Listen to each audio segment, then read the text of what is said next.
Senior सहाफ़ी और तजियाकार सुहेल वड़ाइच के मुताबिक पख्तूनख्वा में लोगों का इकट्ठ हुआ मार्च चलना शुरू हुआ तो अहले इक़्तिदार के फौरन कान खड़े हो गए।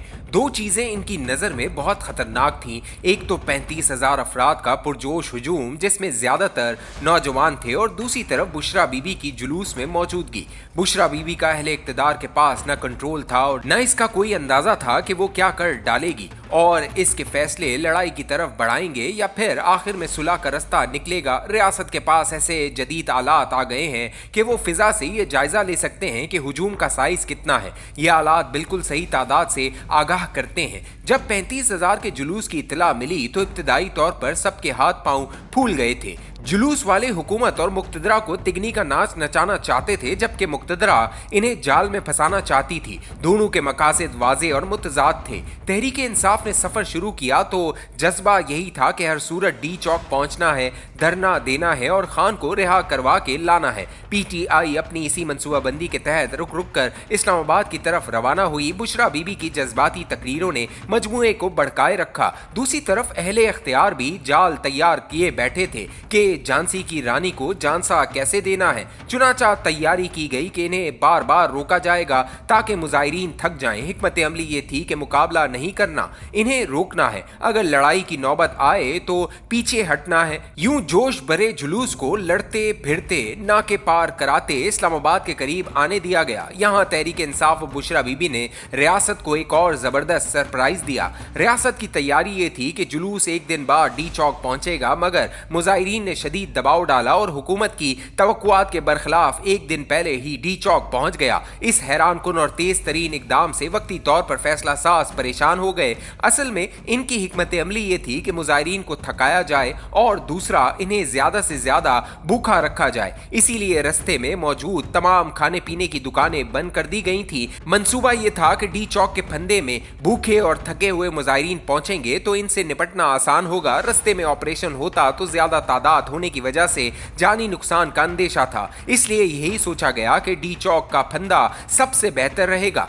दूसरी तरफ इस्लामाबाद में दाखिल होते ही बुशरा बीबी और मुजाहिरीन के हौसले बुलंद हो गए। इन्हें लगा कि वो फतहयाब हो चुके हैं। हर तरफ से बीबी के लिए वाह वाह का शोर उठ रहा था। फतह के फेरे लहरा रहे थे। हम मीडिया वाले ये तासुर दे रहे थे कि जज्बा जुनून जीत गया, नाके और पाबंदियां हार गई, PTI जीत चुकी, रियासत और हुकूमत हार चुकी। इसी दौरान मुसलसल हुजूम की मॉनिटरिंग जारी रही। डी चौक पहुंचने तक मुजाहिरीन की तादाद 30 से 35,000 तक कायम रही। 7 से 8 बजे के दौरान रियासत और हुकूमत के आला फैसला साजों का एक अहम इजलास हुआ जिसमें सूरत हाल का जायजा लिया गया और हतमी तौर पर यह फैसला कर लिया गया कि आज रात ही ऑपरेशन होना है। इसी दौरान रात 9 बजे फिजा में उड़ने वाले हेलीकॉप्टर ने इत्तला दी कि मजमुआ छटना शुरू हो गया है और अब यह तादाद 35,000 से कम होकर 15,000 रह चुकी है। फौरी तौर पर ऑपरेशन की तैयारी शुरू कर दी गई। तय ये हुआ कि जब हुजूम 8 से 10,000 रह जाए तब ऑपरेशन का आगाज किया जाए। फैसला साजों को यह एहसास हुआ कि अगर मुजाहिरीन थक चुके हैं तो इनसे निबर्दाजमा पुलिस और रेंजर्स के लोग और भी ज्यादा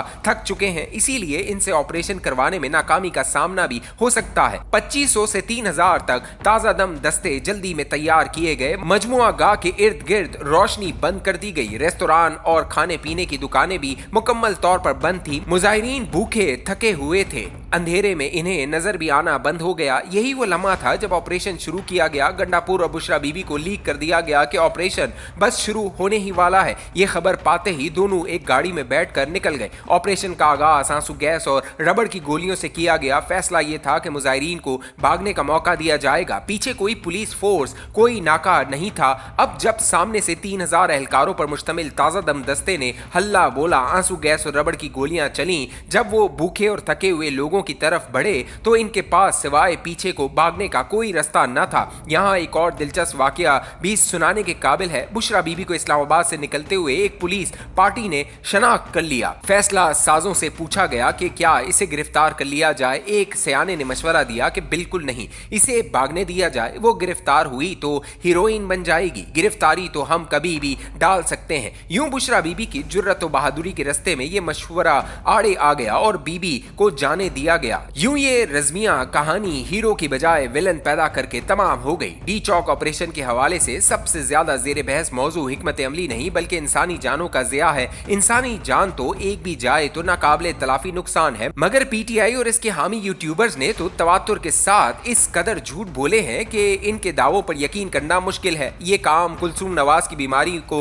झूठा और जाली साबित करने से शुरू हुआ और इसका आखिरी मरहला एक निजी कॉलेज की तालिबा के साथ मुबैना ज्यादती के झूठे वाक़े की तशहीर से हुआ। बार बार के झूठ इनके सच को भी धुंधलाना शुरू हो गए हैं। जब तक लाशें, जनाजे और सबूत सामने नहीं लाए जाते, सब दावे खोखले और माजी की झूठी खबरों का आधा साबित होंगे। जितना बड़ा हुजूम था, जितना बड़ा वाकया था, इसमें जानी नुकसान तो होना था। ये आजिज सहाफ़ी तो बार बार मुतनब्बे करता रहा कि लॉन्ग मार्च में लाजमन खून बहेगा, वो बह कर रहा। अब भी जरूर कुछ ना कुछ लोग जिंदगी हारे हैं। हुकूमत का दावा है कि कानून नाफिज करने वाले इदारों के 6 लोग जांबाक हुए और तहरीक इंसाफ का दावा है कि इसके सैकड़ों लोग जान से गए। लाशें तो अभी 6 मिली हैं, जिनको जांचने के लिए तहरीक इंसाफ के चेयरमैन गौहर अली खान की सरबराही में कमीशन बना दिया जाए ताकि दूध का दूध और पानी का पानी हो जाए। मेरा शुरू से ही अंदाजा था कि झूठे खुद ही झूठ के जाल में फंस जाते हैं। इन्हें अपना दावा साबित करना है तो इस कमीशन में लाशें या सबूत पेश करें।